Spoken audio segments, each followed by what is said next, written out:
بسم اللہ الرحمن الرحیم۔ سبق نمبر 9، جماعت دہم، مطالعہ پاکستان، صفحہ نمبر 13-14 پر آج کے ہمارے سبق کا عنوان ہے محمد خان جنیجو کا دور حکومت۔ محمد خان جنیجو نے 1985 سے 1988 تک پاکستان پر حکومت کی۔ وہ پاکستان کے وزیر اعظم رہے۔ وہ کس طرح پاکستان کے وزیر اعظم بنے، ان کو لانے والے کون تھے، پہلے ہم اس بات کو ڈسکس کریں گے، پھر محمد خان جنیجو کا دور حکومت بیان کریں گے۔ محمد خان جنیجو کو لانے والے، وزیر اعظم کے عہدے تک پہنچانے والے جناب صدر ضیاء الحق صاحب تھے۔ جناب صدر ضیاء الحق صاحب جو تھے، ان کو ہم پچھلے سبق میں بیان کر چکے ہیں کہ وہ اسلام کے حوالے سے انہوں نے ملک میں کیا اقدامات کیے۔ تو جناب صدر ضیاء الحق صاحب جب 5 جولائی 1977 کو جناب وزیر اعظم ذوالفقار علی بھٹو کی حکومت کا تختہ الٹانے میں کامیاب ہوئے اور ملک پر مارشل لا لگا دیا، تو انہوں نے وعدہ کیا کہ وہ 90 دن کے اندر انتخابات کروائیں گے۔ تو 90 دن جو تھے وہ بعد میں التوا کا شکار ہوئے، اور یہ التوا اتنا بڑھ گیا کہ 8 سال گزر گئے، یعنی ملک 8 سال تک مارشل لا کے دور کا شکار رہا۔ جناب جنرل ضیاء الحق صاحب نے 1973 کے آئین میں بہت سی ترامیم کر کے آئین کی پارلیمانی روح کو صدارتی نظام میں بدل دیا۔ اس سے صدر کو بہت زیادہ اختیارات حاصل ہو گئے اور پارلیمنٹ کی بالادستی ختم ہو گئی۔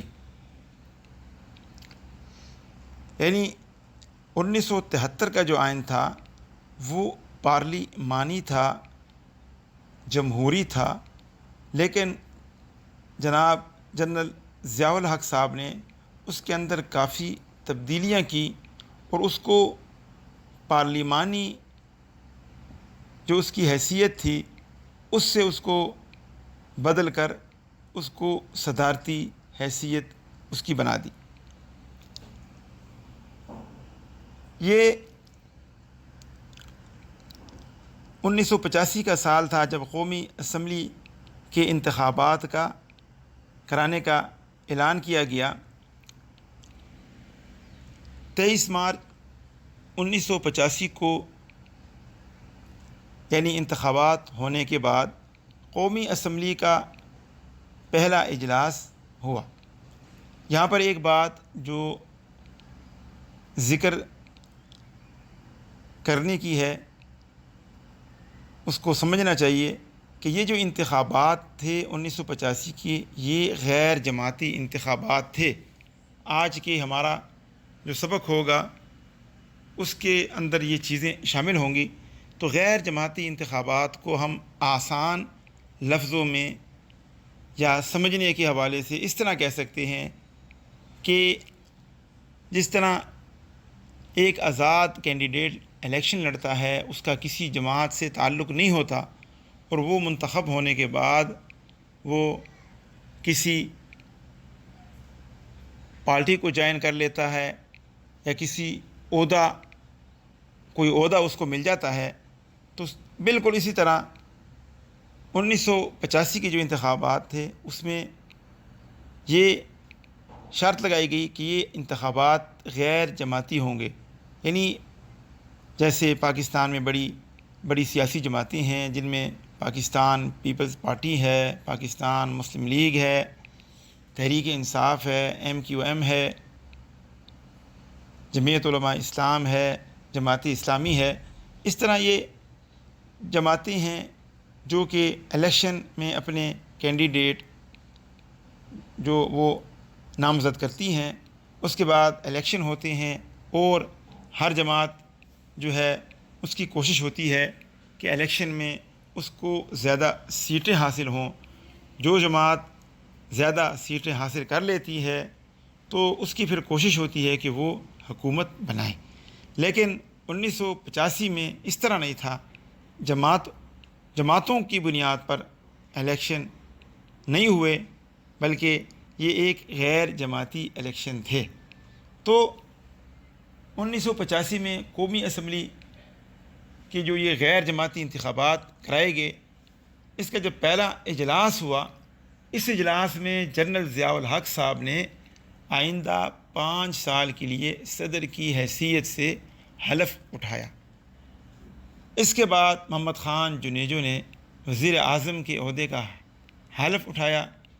محمد خان جنیجو کے دور کے اہم واقعات ہم ذکر کرتے ہیں۔ تو یہاں پر بھی ایک بات جو ہے وہ سمجھنے کی ہے کہ پہلے اجلاس میں جناب صدر صاحب نے 5 سال کی جو ہے مدت کے لیے صدر کی حیثیت سے حلف اٹھایا۔ حالانکہ یہاں یہ کرنا چاہیے تھا کہ پہلے وزیر اعظم منتخب ہوتے، اس کے بعد جو قومی اسمبلی میں جو طریقہ کار ہوتا ہے، اسپیکر منتخب ہوتا ہے، وزیر اعظم منتخب ہوتا ہے، ایک کابینہ کی شکل بنتی ہے، اس کے بعد پھر سارے جو ہیں طریقہ کار جو ہے وہ کیے جاتے ہیں۔ اس کے بعد جا کر پھر صدر صاحب کو جو ہے وہ 5 سال کے لیے ان کے منتخب کرنے یا نہ کرنے کا جو ہے وہ بعد میں کام کیا جاتا ہے۔ لیکن یہاں پر اس طرح نہیں ہوا، بلکہ پہلے اجلاس میں ہی صدر صاحب نے جو ہے 5 سال کے لیے جو ہے وہ صدر ہونے کی حیثیت سے حلف اٹھا لیا۔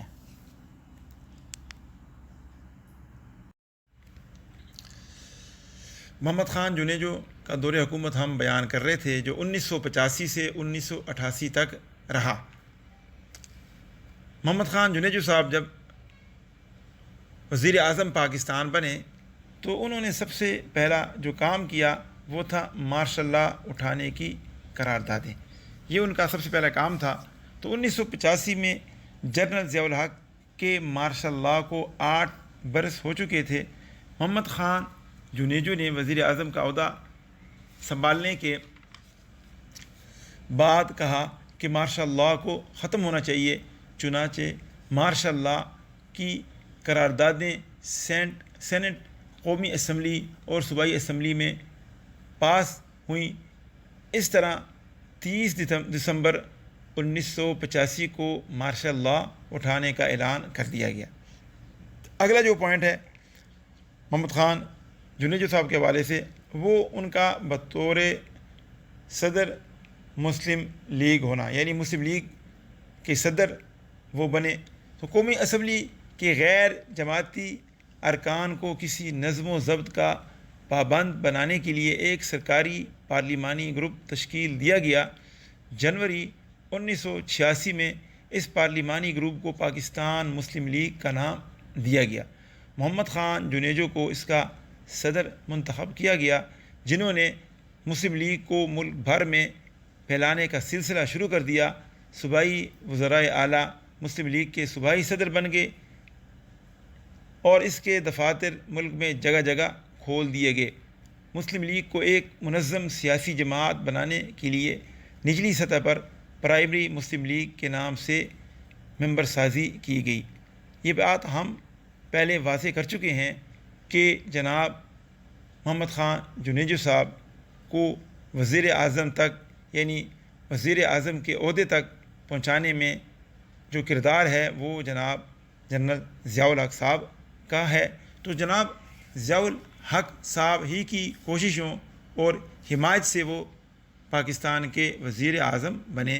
حالانکہ حقیقت میں اگر ہم دیکھیں تو وزیر اعظم بننے کے لیے پہلے کسی جماعت کا ممبر ہونا لازمی ہوتا ہے، اس کے بعد الیکشن میں حصہ لینا ہوتا ہے، اور کامیاب ہو کر جب آپ اسمبلی میں جاتے ہیں تو اسمبلی کے اکثریتی ارکان جب آپ کو کی حمایت کرتے ہیں تب آپ جو ہے وزیر اعظم جو ہے بن جاتے ہیں۔ یہ طریقہ کار ہوتا ہے۔ لیکن یہاں پر ہم دیکھ رہے ہیں کہ جنیجو صاحب پہلے وزیر اعظم بنے، اس کے بعد انہوں نے مسلم لیگ جماعت کو منظم کیا، پھر اس کے صدر بنے، اور اس کے بعد انہوں نے مسلم لیگ کی جو شاخیں تھیں وہ ملک بھر میں پھیلائیں، جو کہ ہم دیکھ رہے ہیں کہ یہ ایک جمہوریت یا جمہوری ملک کے حوالے سے یہ جو کام ہے یہ ہمیں ذرا غیر مناسب سا نظر آ رہا ہے۔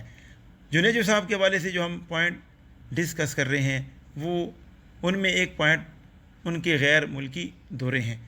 دنیا کے کئی ممالک نے پاکستان سے مارشل لاء کے خاتمے اور جمہوریت کی بحالی کو خوش آئند قرار دیا۔ وزیر اعظم محمد خان جنیجو نے 1986 میں ترکی، جرمنی اور امریکہ کے کامیاب دورے کیے۔ ان دوروں میں باہمی دلچسپی کے امور پر بات چیت ہوئی اور مختلف معاہدات ہوئے۔ اگلا جو پوائنٹ ہے ان کے دور حکومت کے حوالے سے وہ ہے محمد خان جنیجو حکومت کے ترقیاتی پروگرام۔ وزیر اعظم محمد خان جنیجو کی شرافت، دیانتداری اور عوامی خدمت کو عوام نے بہت پسند کیا۔